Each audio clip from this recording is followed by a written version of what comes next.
El plomero me miró con una urgencia que me heló la sangre. Señora, tome solo lo esencial y salga de este apartamento ahora. No le diga una palabra sobre esto a su hijo o su nuera. Su vida depende de ello. Sus manos temblaban mientras guardaba sus herramientas. Fue entonces cuando me di cuenta de que el problema en mi baño no era una simple fuga. Era algo mucho más siniestro, algo que jamás imaginé que encontraría en las paredes del lugar que yo llamaba hogar. Pero antes de continuar, asegúrate de que ya estás suscrito al canal y escribe en los comentarios: ¿desde qué ciudad de México estás viendo este video? Nos encanta saber hasta dónde están llegando nuestras historias. Fue un martes cualquiera cuando mi vida se desmoronó por completo. El grifo de mi baño comenzó a gotear durante la noche, un ruido molesto que me despertó varias veces. Por la mañana, noté una mancha de humedad en el techo del comedor, justo debajo del baño. Decidí llamar a un plomero. Llegará en 1 hora, informó la voz tranquila del otro lado de la línea cuando llamé al número que mi hijo Miguel me había dado. A mis 68 años, yo vivía en una casa espaciosa que compramos con mi esposo décadas atrás en la Ciudad de México. Después de su muerte, 5 años antes, nuestros hijos comenzaron a regresar a casa. Primero Miguel, que decía estar ahorrando para un apartamento propio en Guadalajara, y luego Julia, que volvió después de su divorcio turbulento, trayendo solo unas cuantas maletas y un silencio inquietante. Cuando sonó el timbre, abrí la puerta a un hombre de unos 50 años, de estatura media y cabello canoso. Llevaba un mono azul descolorido y cargaba una pesada caja de herramientas. Señora Oliveira, soy Antonio, el plomero.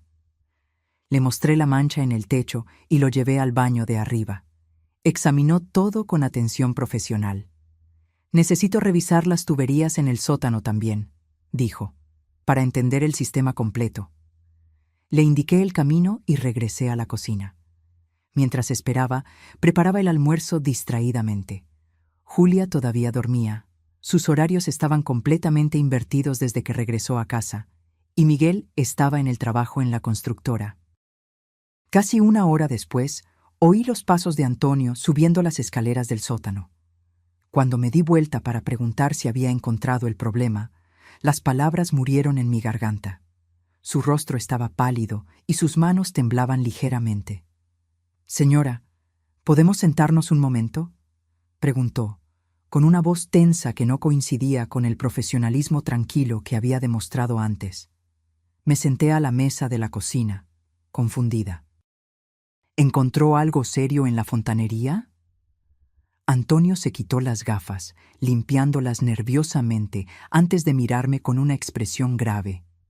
Señora Oliveira, lo que encontré en su sótano no es un problema de fontanería. Hizo una pausa, como si eligiera cuidadosamente las palabras. Hay algo instalado allí que no debería estar. Algo que fue puesto deliberadamente. Un escalofrío recorrió mi espalda. ¿Qué tipo de cosa? Un sistema conectado a la ventilación de su casa. Específicamente al conducto que lleva a su habitación. Negué con la cabeza, sin entender. Debe ser parte de la remodelación que hicimos hace 2 años. Miguel contrató a un equipo para renovar el baño y parte del sistema de ventilación. Antonio se inclinó hacia adelante, bajando la voz. Señora, ¿ha notado algún síntoma extraño en los últimos meses? ¿Fatiga inusual? ¿Dolores de cabeza frecuentes? ¿Mareos? ¿Confusión mental? La pregunta me tomó por sorpresa. Bueno, sí. Me he sentido más cansada últimamente, y los dolores de cabeza son casi diarios, pero soy una mujer de 68 años. Esas cosas son normales a mi edad. ¿Y sus hijos? ¿Presentan los mismos síntomas? Pensé por un momento. No, parecen estar bien de salud. Antonio respiró hondo. Señora, necesito que me acompañe al sótano. Hay algo que necesita ver con sus propios ojos. Bajamos las chirriantes escaleras del sótano. El olor familiar a moho y humedad me recibió. junto con las cajas apiladas y los recuerdos familiares guardados por décadas. Antonio encendió su linterna y me guió detrás de la caldera, donde rara vez iba. Ahí, señaló. Al principio no vi nada anormal, solo tubos y conexiones que parecían ser parte del sistema normal de la casa. Luego, siguiendo el haz de luz de la linterna, noté algo diferente. Una serie de tubos más delgados, conectados a una caja metálica del tamaño de una tostadora. ¿Qué es eso?, pregunté, acercándome. Un dispositivo para liberar sustancias en el aire. ¿Ve estos tubos? Suben y se conectan directamente al sistema de ventilación de su habitación. Antonio señaló los pequeños depósitos con líquidos de diferentes colores y los temporizadores digitales parpadeando. Este sistema está programado para liberar dosis controladas de estas sustancias mientras usted duerme. ¿Sustancias? ¿Qué tipo de sustancias?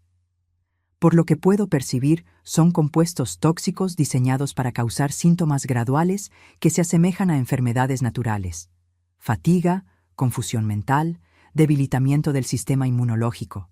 Con el tiempo, los efectos se volverían más severos. Toqué uno de los tubos con dedos temblorosos. Estaba tibio, activo, funcionando. ¿Me está diciendo que alguien instaló un sistema para envenenarme? Sí, señora. Y quien hizo esto conoce muy bien esta casa y tiene acceso irrestricto a ella. No es obra de un intruso. La realidad me golpeó como un puñetazo en el estómago. «Mis hijos», susurré, la voz casi desapareciendo. Antonio asintió gravemente. Este sistema exige conocimiento técnico específico y tiempo considerable para instalar. Su hijo trabaja en construcción civil, ¿correcto? Él sabría cómo hacerlo. Las piezas comenzaron a encajar de forma horrible. La insistencia de Miguel en remodelar el baño hace 2 años. El regreso de Julia coincidiendo con el inicio de mis síntomas más graves. El hecho de que ambos parecían monitorear mis horarios con un interés inusual. ¿Cuánto tiempo cree que este sistema ha estado funcionando?, pregunté, sintiendo náuseas. Por el desgaste de los componentes, diría que al menos 8 meses. Exactamente cuando comenzaron mis dolores de cabeza de la edad. Señora, continuó Antonio, hay una cosa más que necesita saber. Este sistema está programado para aumentar gradualmente la concentración de las sustancias.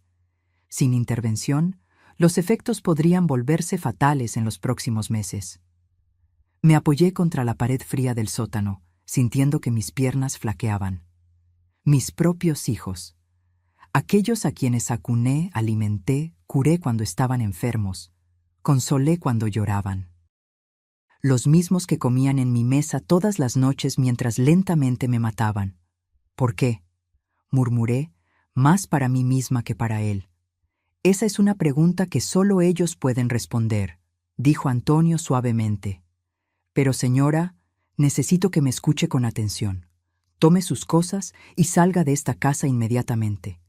No les cuente nada a sus hijos. Subimos en silencio. Mi mente trabajaba frenéticamente, intentando negar lo innegable. Tal vez había una explicación. Tal vez ese sistema tenía otro propósito. Tal vez Antonio estaba equivocado. Pero en el fondo, yo sabía que no lo estaba. Los síntomas, el timing, los cambios en el comportamiento de mis hijos, todo encajaba como un rompecabezas macabro. «Dinero», susurré cuando llegamos a la cocina. «Tiene que ser por el dinero». Antonio me miró interrogativamente. Cuando mi esposo murió, dejó un seguro de vida considerable. Además, tengo ahorros y esta casa, que se ha revalorizado mucho en los últimos años. Hice una pausa calculando. Cerca de 7 millones de pesos mexicanos en total. Una suma que podría motivar a personas desesperadas, asintió Antonio. Pero no están desesperados. Miguel tiene un buen trabajo en la constructora, y Julia... Me detuve, dándome cuenta de que no sabía realmente cómo estaban las finanzas de mis hijos. Miguel trabajaba mucho, llegaba tarde y salía temprano, siempre cansado, siempre tenso. Julia apenas salía de su habitación, excepto para buscar comida o irse sin decir a dónde. No teníamos conversaciones profundas desde hacía meses. Señora Oliveira, Antonio interrumpió mis pensamientos.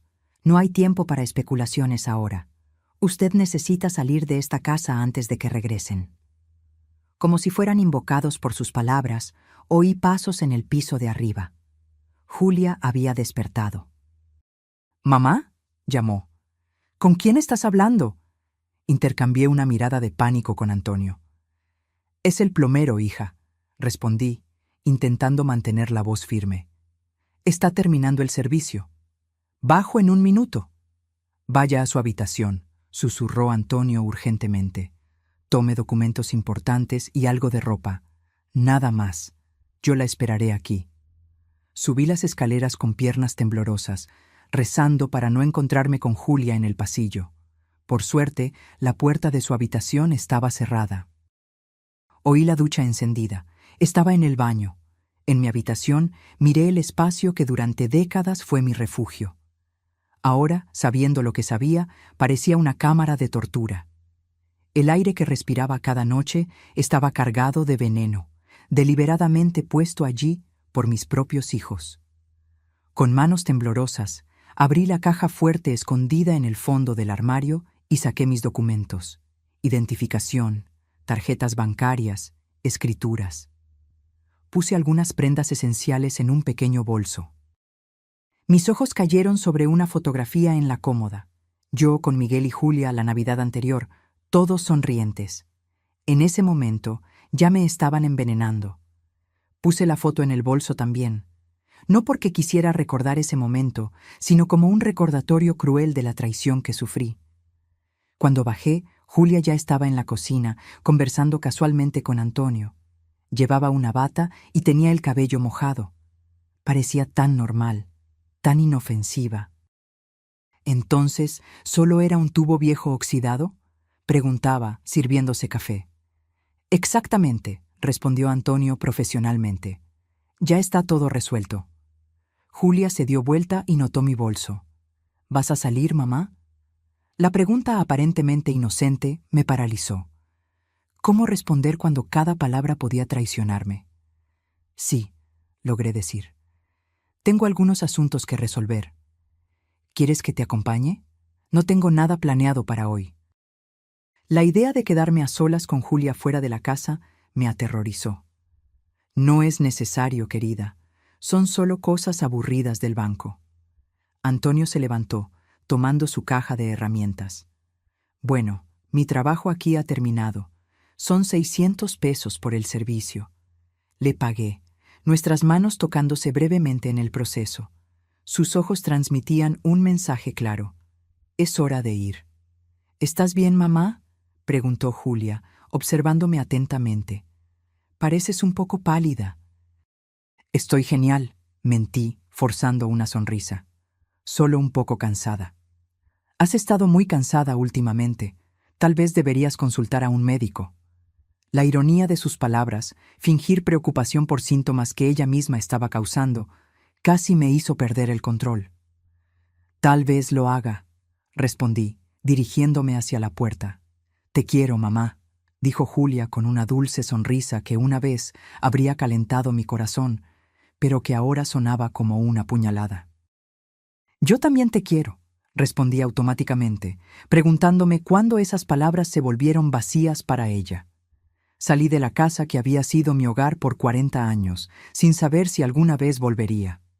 Antonio me guió hasta su camioneta estacionada en la acera. «Entre», dijo, abriendo la puerta del pasajero. «Necesitamos salir de aquí antes de que su hija sospeche algo». Mientras nos alejábamos, miré por el espejo retrovisor la casa que amaba, transformada ahora en una trampa mortal por mis propios hijos. «¿A dónde vamos?», pregunté, agarrando mi bolso como si fuera un salvavidas. «A un lugar seguro donde podamos pensar en los próximos pasos», respondió Antonio. «Hay una cafetería a unos kilómetros de aquí en Monterrey. Podemos hablar allí sobre cómo proceder y llamar a las autoridades». «¿Las autoridades? ¿La policía?» «Sí, señora». «Lo que encontramos constituye intento de homicidio. Esto no es algo que podamos resolver solos». «Homicidio». La palabra resonó en mi cabeza. Mis hijos no eran solo ingratos o codiciosos, eran asesinos en potencia, asesinos que vivían conmigo, comían mi comida, fingían preocuparse por mí mientras meticulosamente ejecutaban mi muerte. No puedo creer que esto realmente esté pasando, murmuré, observando las calles familiares que ahora parecían extrañas y hostiles. Sé que es difícil procesar todo esto, dijo Antonio gentilmente, pero usted tomó la decisión correcta al salir de esa casa. ¿Y si estamos equivocados? ¿Y si hay otra explicación? Antonio me miró brevemente antes de volver a concentrarse en la carretera. Señora, instalé sistemas de ventilación durante 15 años antes de convertirme en plomero. Lo que vi en su sótano no es un error o un malentendido. Es un dispositivo diseñado específicamente para dispersar sustancias químicas en el aire de su habitación. No hay explicación inocente para eso. En el fondo, yo sabía que él tenía razón, pero mi mente seguía buscando desesperadamente una realidad alternativa donde mis hijos no fueran monstruos. ¿Cuánto tiempo cree que me quedaba?, pregunté en voz baja. Basado en los temporizadores y la concentración, yo diría que 2 o 3 meses más, a lo sumo. Sus síntomas habrían empeorado progresivamente hasta parecer una enfermedad natural. Habría desarrollado problemas respiratorios graves y falla orgánica.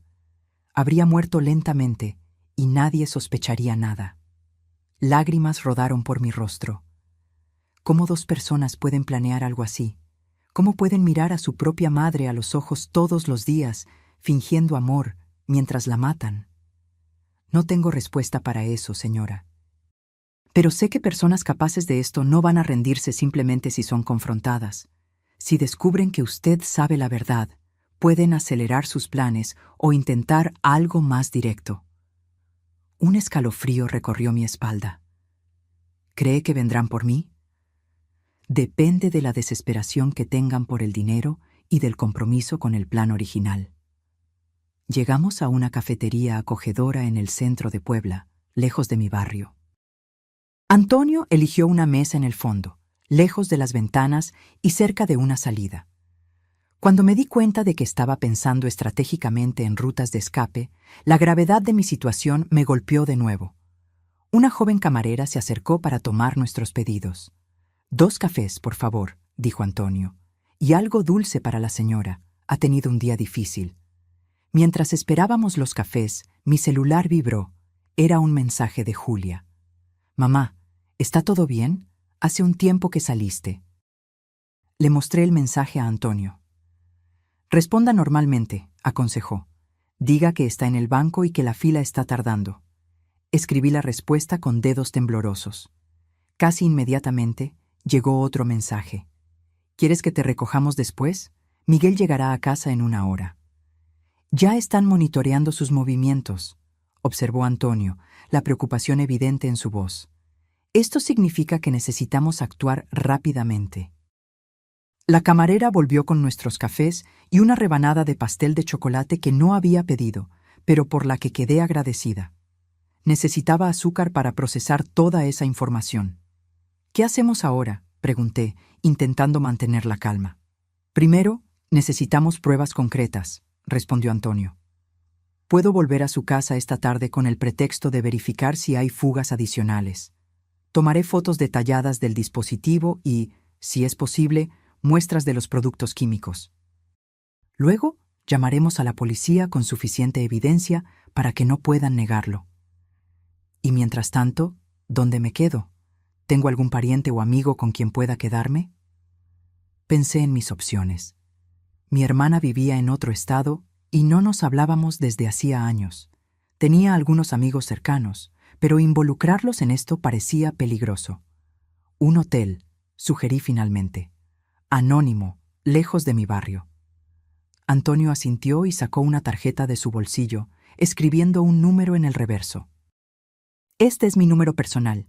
Llame inmediatamente si sus hijos intentan contactarla de forma insistente o si nota algo extraño». Tomé la tarjeta, sintiéndola como un salvavidas. «Antonio, ¿por qué me está ayudando? Ni siquiera me conoce». Tomó un sorbo de café antes de responder, sus ojos fijos en un punto distante más allá de la ventana. Perdí a mi madre hace 5 años. Murió de un cáncer agresivo, pero meses antes del diagnóstico se quejaba de síntomas extraños que los médicos no lograban explicar. Fatiga extrema, problemas respiratorios, debilidad generalizada. Hizo una pausa, respirando hondo. Solo después de que murió, descubrimos que mi hermano estaba adulterando sus medicamentos y robando sus ahorros. ¡Dios mío!, exclamé horrorizada. No pude salvar a mi madre porque no vi las señales a tiempo. Pero cuando vi lo que estaba sucediendo en su casa, supe que tenía una segunda oportunidad de hacer lo correcto. Sus palabras me conmovieron profundamente. Un extraño arriesgando su tiempo y seguridad para ayudar a una señora mayor que acababa de conocer. ¿Su hermano fue arrestado? Sí, pero solo por el robo. Cuando descubrimos lo de la medicación, ya era demasiado tarde para probar que contribuyó a su muerte. Por eso quiere reunir pruebas sólidas ahora. Exactamente. No quiero que sus hijos escapen de las consecuencias de lo que hicieron. Mi celular vibró de nuevo. Esta vez era Miguel. «Mamá, Julia dijo que saliste hace horas. ¿Está todo bien? ¿Dónde estás?» Respondí que estaba en el banco y que luego haría algunas compras. La respuesta vino inmediatamente. «¿Qué banco? Puedo ir a recogerte». La insistencia de él en saber exactamente dónde estaba comenzó a parecer menos preocupación y más control. «Están poniéndose ansiosos», dijo Antonio, observando los mensajes. «Probablemente se dieron cuenta de que usted ha estado fuera más tiempo de lo normal. ¿Qué les digo? Mantenga respuestas vagas pero tranquilizadoras. Diga que está bien y que volverá pronto». Hice como él sugirió, pero las respuestas seguían llegando, cada vez más insistentes. Entonces Miguel llamó. «Conteste», orientó Antonio. «Pero sea cuidadosa con lo que dice». «Hola, hijo», respondí, intentando sonar casual. «¿Dónde estás, mamá?» Su voz estaba tensa, controlada. «Julia dijo que saliste con un bolso. ¿Vas a pasar la noche fuera?» «No, querido, solo llevé algunos documentos para resolver en el banco». «¿Qué documentos? ¿Qué banco?» El interrogatorio de él me estaba poniendo nerviosa. «¿Por qué tantas preguntas, Miguel? Soy una mujer adulta». Hubo una pausa al otro lado de la línea. «Disculpa, mamá. Es que has estado actuando extrañamente en el último tiempo. Julia y yo estamos preocupados por tu salud». La ironía de sus palabras, fingir preocupación por los síntomas que él mismo causaba, hizo que mi estómago se revolviera. «Estoy perfectamente bien», respondí con firmeza. «Tal vez deberías consultar a un médico. A tu edad, es importante hacerse exámenes regulares». Comprendí su estrategia. Querían que yo fuera al médico para documentar mis síntomas, crear un historial médico que respaldara la idea de que estaba desarrollando una enfermedad natural. «Voy a pensarlo», dije, queriendo terminar la conversación. «Te veo más tarde. Te quiero, mamá». Las palabras, una vez preciosas, ahora sonaban vacías y manipuladoras. «Yo también te quiero», respondí automáticamente, dándome cuenta de que era la segunda vez ese día que mentía sobre eso. Después de colgar, noté que mis manos temblaban violentamente. Antonio las cubrió con las suyas, un gesto reconfortante que me sorprendió. «Usted no está sola en esto», dijo gentilmente. «Vamos a resolverlo todo». Pagamos los cafés y fuimos a un hotel modesto en el centro de Tijuana.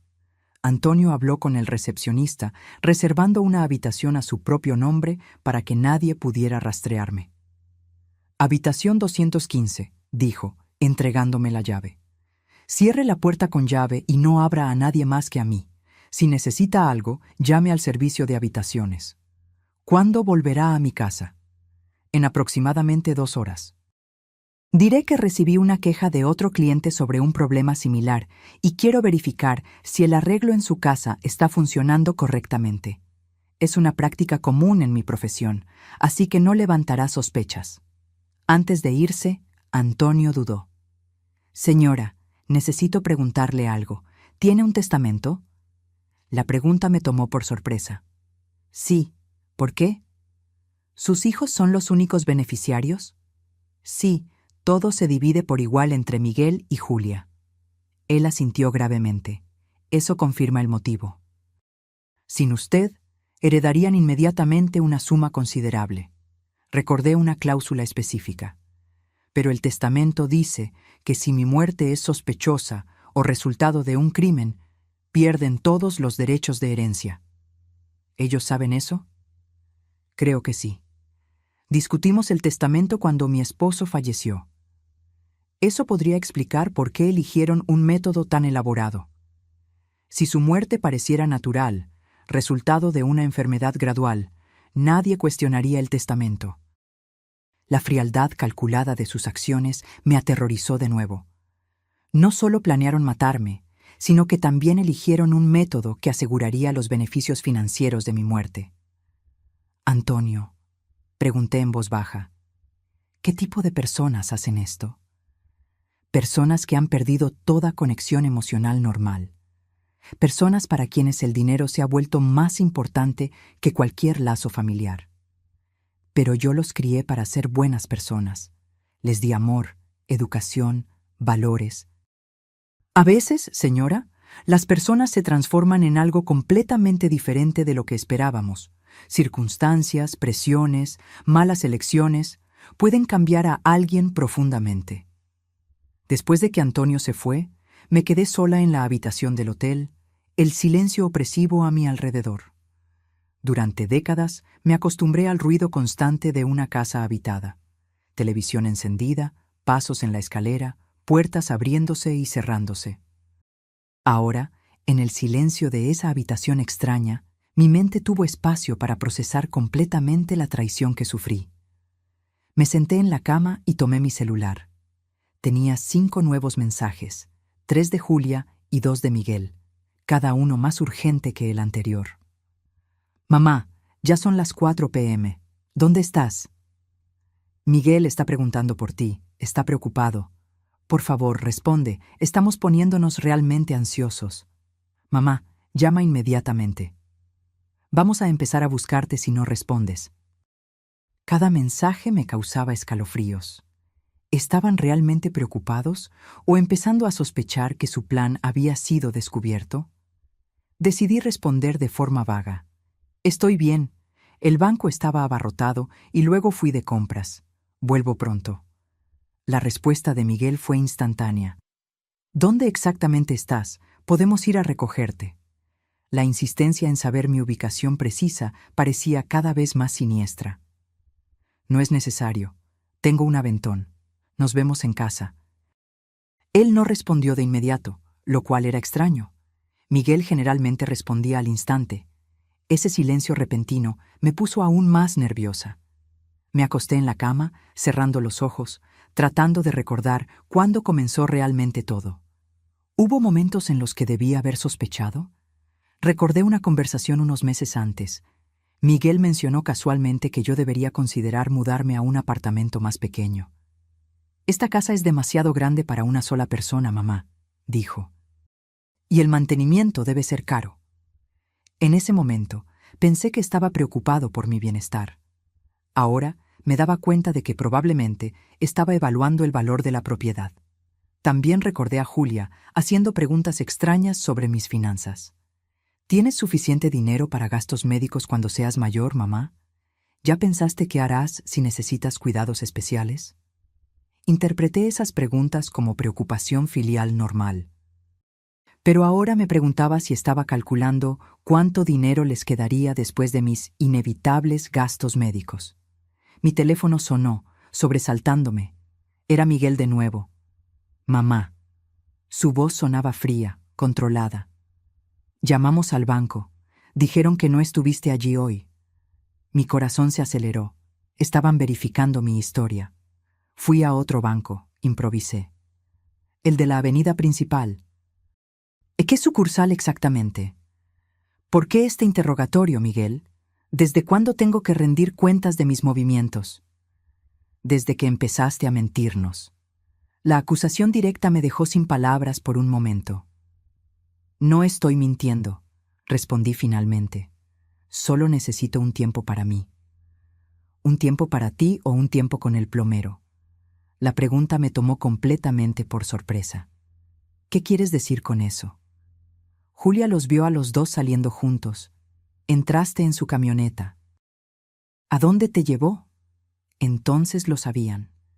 Julia debe haber mirado por la ventana cuando partimos. El miedo se intensificó dentro de mí. Él me dio un aventón al banco, intenté explicar. Más mentiras.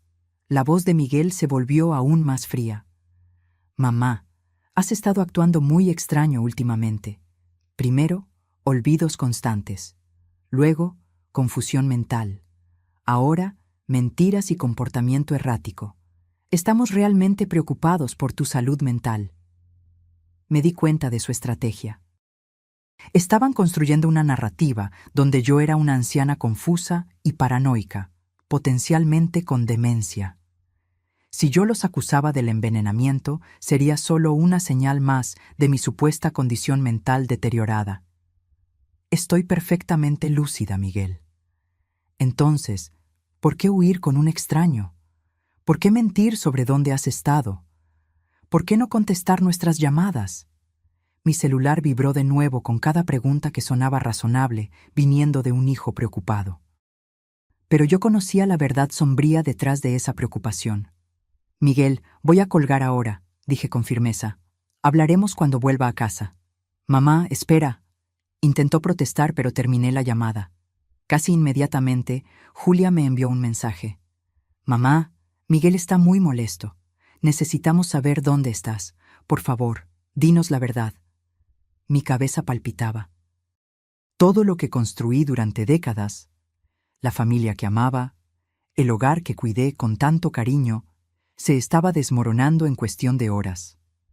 Puse el celular en modo silencio y lo guardé en el bolso, incapaz de lidiar con más mensajes o llamadas. La habitación del hotel, a pesar de su neutralidad impersonal, ofrecía una seguridad que mi propia casa ya no brindaba.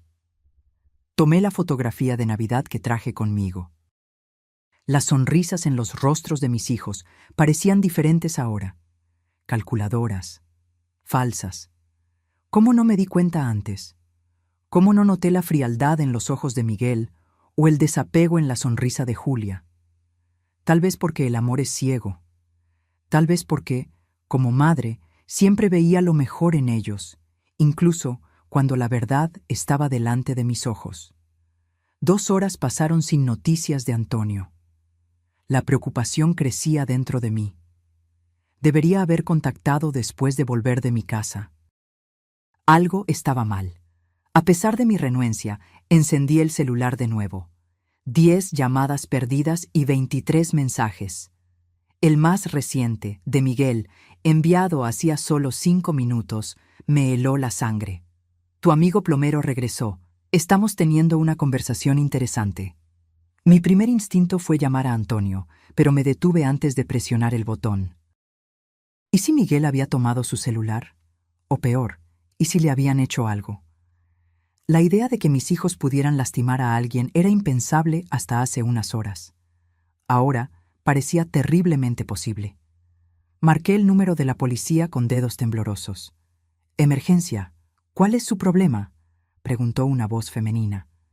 Necesito denunciar un intento de asesinato», dije, mi voz casi un susurro. «Señora, ¿puede hablar más fuerte? ¿Quién está intentando asesinar a quién?»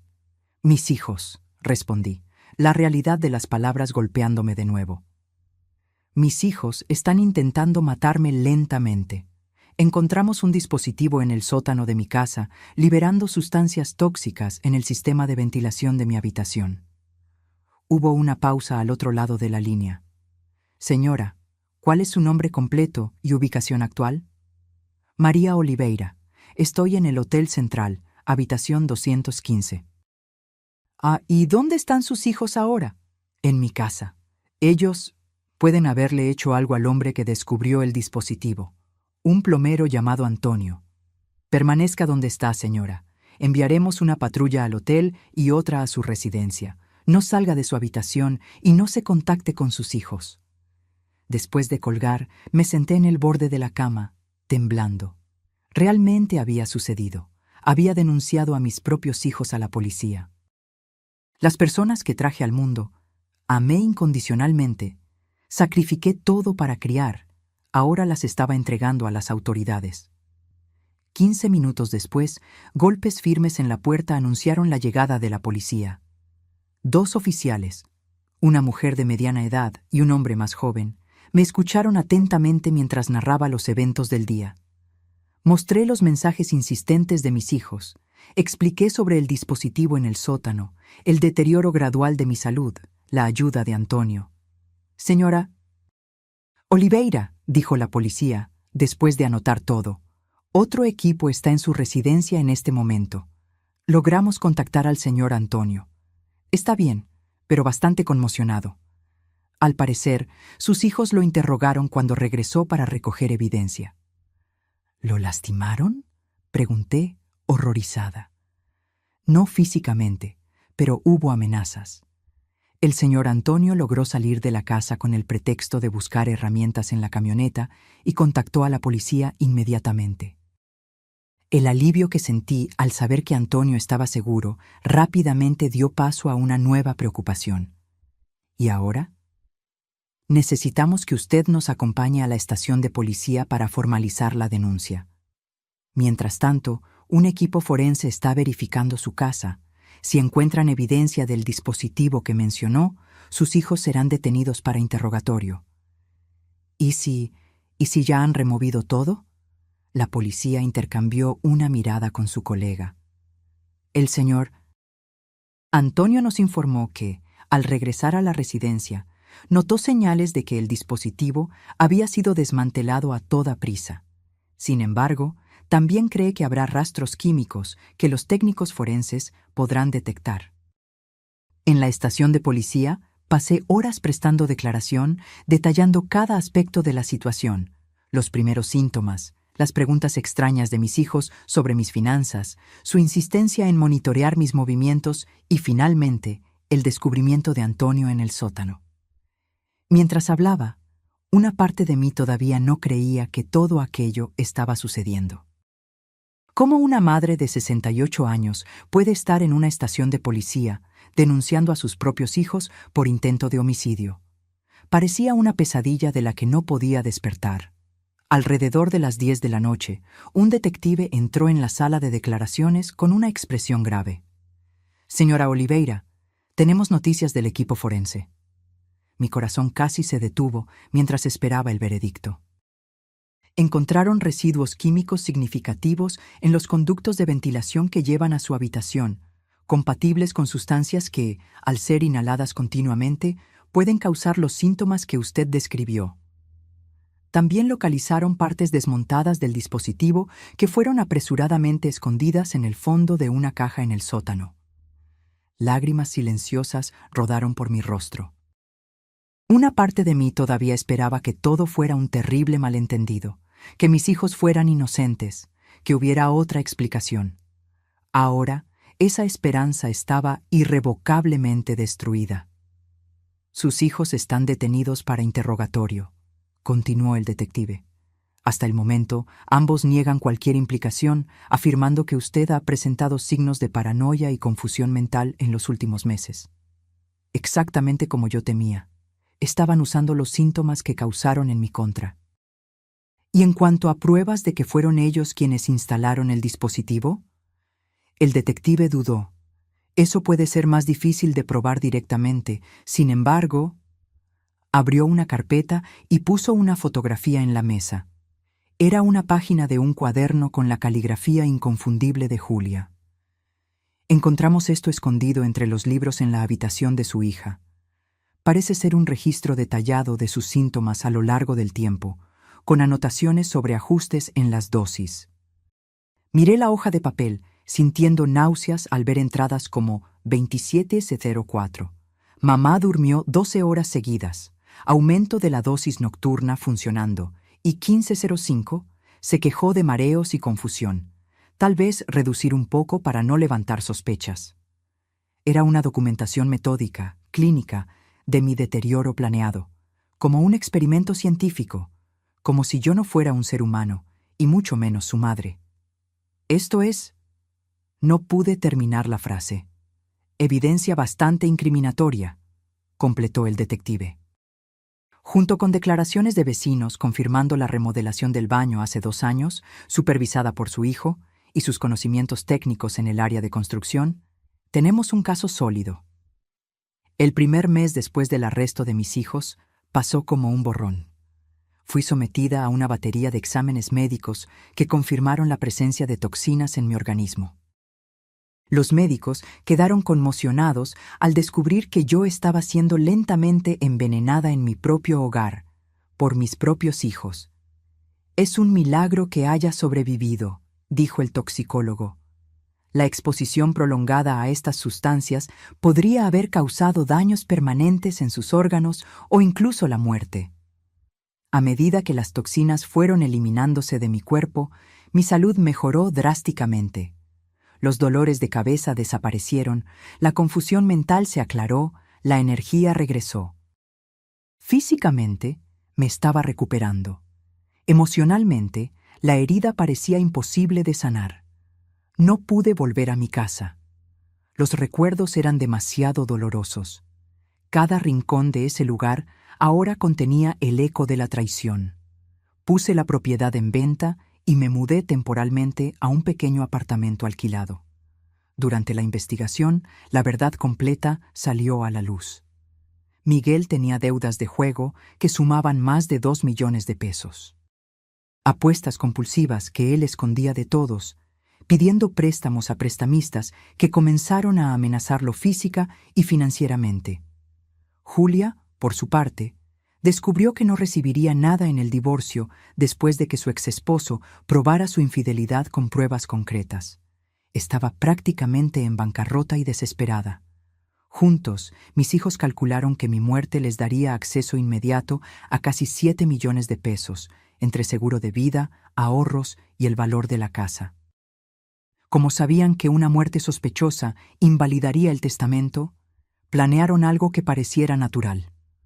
Un deterioro gradual atribuible a la edad avanzada, culminando en falla orgánica que ningún médico cuestionaría. La idea del envenenamiento lento fue de Julia.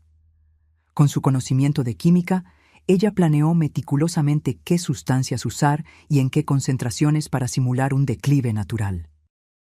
Miguel, usando sus conocimientos de construcción civil, instaló el sistema durante la remodelación del baño. El juicio fue una pesadilla.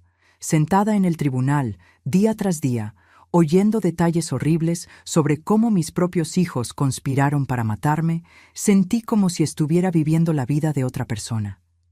Esto no podía ser mi realidad. No podía ser mi familia. Lo más difícil fue enfrentar la mirada de ellos.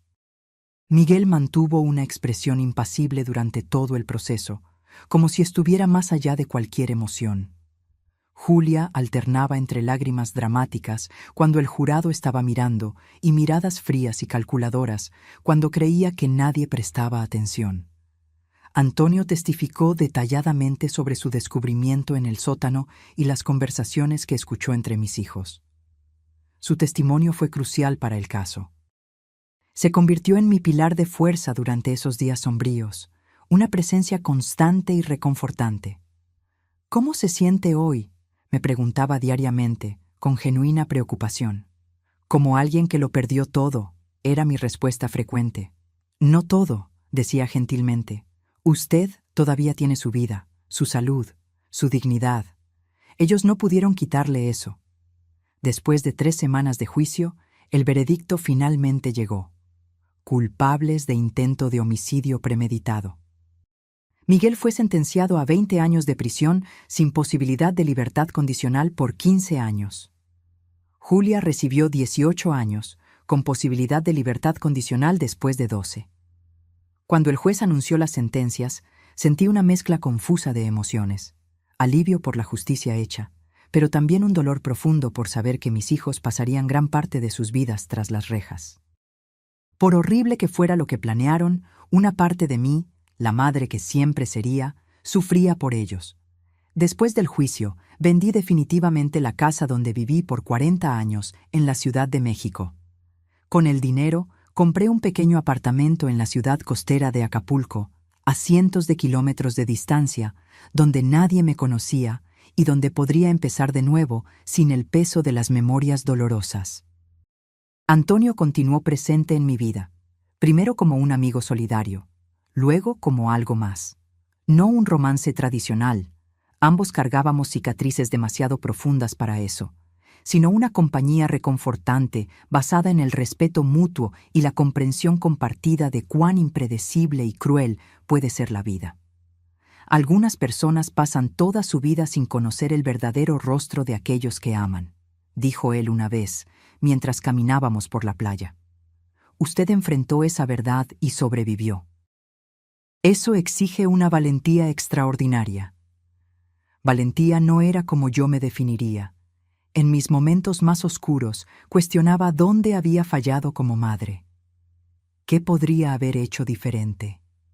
¿Qué señales dejé pasar? ¿Alguna vez fui realmente amada por mis hijos? ¿O siempre fui solo un medio para un fin, una fuente de recursos a ser explotada? 6 meses después del juicio, recibí una carta de Julia de la prisión. Por días, la dejé cerrada sobre la mesa, incapaz de encontrar el coraje para leer. Cuando finalmente la abrí, encontré páginas de disculpas aparentemente sinceras, explicaciones sobre su desesperación financiera, promesas de arrepentimiento genuino. Me di cuenta del monstruo en que me convertí, escribió. No espero su perdón, mamá. Solo quiero que sepa que entiendo la gravedad de lo que hicimos y lo lamento profundamente.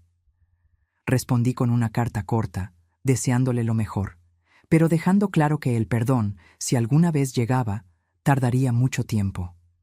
Miguel nunca escribió. Una parte de mí murió en ese sótano, en el momento en que vi el dispositivo diseñado para matarme. La madre confiada y amorosa, que creía conocer a sus hijos de adentro hacia afuera, que pensaba que el amor familiar era incondicional e inquebrantable, ella se fue para siempre. En su lugar surgió una mujer más cautelosa, más sabia, que entendió de la manera más dolorosa posible que a veces las mayores traiciones vienen de aquellos en quienes más confiamos. Que la sangre compartida no garantiza amor o lealtad. Que la verdadera familia se define por acciones, no por genética. Hoy, a mis 70 años, encontré una paz relativa. Mi salud está completamente recuperada. Hago caminatas diarias por la playa de Acapulco. Participo en un grupo de lectura local. Cultivo un pequeño jardín en el balcón de mi apartamento. Antonio y yo cenamos juntos 2 veces por semana, compartiendo historias y risas. A veces, cuando miro el océano, pienso en cuánto puede cambiar la vida en un solo día. Cómo una fuga de agua aparentemente inofensiva puede revelar una conspiración mortal. Cómo un extraño puede convertirse en un salvador, mientras aquellos que deberían amarnos incondicionalmente pueden volverse nuestros peores enemigos.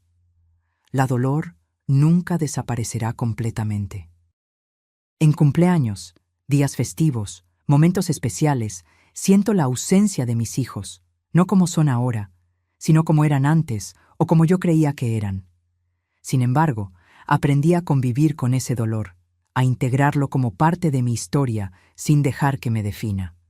El plomero que vino a arreglar una fuga terminó salvando mucho más que un techo dañado. Salvó mi vida. Y me enseñó que, a veces, la salvación viene de los lugares más inesperados, mientras que las amenazas pueden esconderse donde menos esperamos. Si hay una lección que puedo compartir de esta terrible experiencia, es que debemos valorar a las personas por sus acciones, no por sus títulos o lazos sanguíneos. La verdadera familia son aquellos que nos protegen cuando somos vulnerables, no aquellos que explotan nuestra vulnerabilidad. El amor verdadero se manifiesta en actos diarios de bondad y respeto, no en palabras vacías u obligaciones impuestas por el parentesco. Y quizás, lo más importante, debemos confiar en nuestra intuición, esa voz interior que susurra cuando algo no está bien, incluso cuando no podemos explicar exactamente qué. Si hubiera prestado atención a las pequeñas señales, a los cambios sutiles en mis hijos, a las preguntas extrañas, a las miradas desviadas, tal vez podría haber evitado acercarme tanto a la muerte. Cuando la gente me pregunta sobre mis hijos, respondo simplemente que estamos distanciados. Es más fácil que explicar la verdad completa, que ver el horror y la lástima en los ojos de los demás. Para el mundo, soy solo una señora mayor que vive sola junto al mar. Nadie necesita saber que soy una superviviente de una de las formas más crueles de traición. La fuga en el techo de mi antigua casa en la Ciudad de México reveló mucho más que un problema estructural. Reveló la verdadera naturaleza de las personas que yo creía conocer completamente. Reveló la fragilidad de las relaciones familiares cuando son puestas a prueba por la desesperación y la codicia. Reveló que, a veces, los extraños pueden mostrar más humanidad que nuestra propia sangre. En algunas noches, todavía me despierto sobresaltada, pensando haber oído pasos en el pasillo o imaginando que estoy de vuelta en esa casa, respirando veneno sin saberlo. El trauma deja marcas que el tiempo atenúa, pero nunca borra completamente. Otras supervivientes de violencia doméstica me dicen que esa sensación de alerta constante, esa dificultad para confiar de nuevo, es normal, que forma parte del proceso de curación. Que un día, tal vez, lograré dormir sin verificar 2 veces si las puertas están cerradas o sin analizar el comportamiento de las personas a mi alrededor en busca de señales de falsedad. Antonio entiende esto mejor que nadie. Él perdió a su madre por su propio hermano y carga una culpa que resuena con la mía, la culpa de no haber notado las señales a tiempo. Tal vez por eso nos conectamos tan profundamente. Ambos conocemos el dolor específico de ser traicionado por aquellos que deberían protegernos. ¿Sabe lo que me ayudó a seguir adelante?, me preguntó una vez. Darme cuenta de que, a pesar de todo lo que pasó, todavía existen personas buenas en el mundo, que por cada persona capaz de traición hay otras capaces de actos extraordinarios de bondad. Intento aferrarme a esa verdad en los días malos. Recuerdo que, el mismo día en que descubrí que mis hijos planeaban mi muerte, también descubrí que un extraño arriesgó su seguridad para salvar mi vida.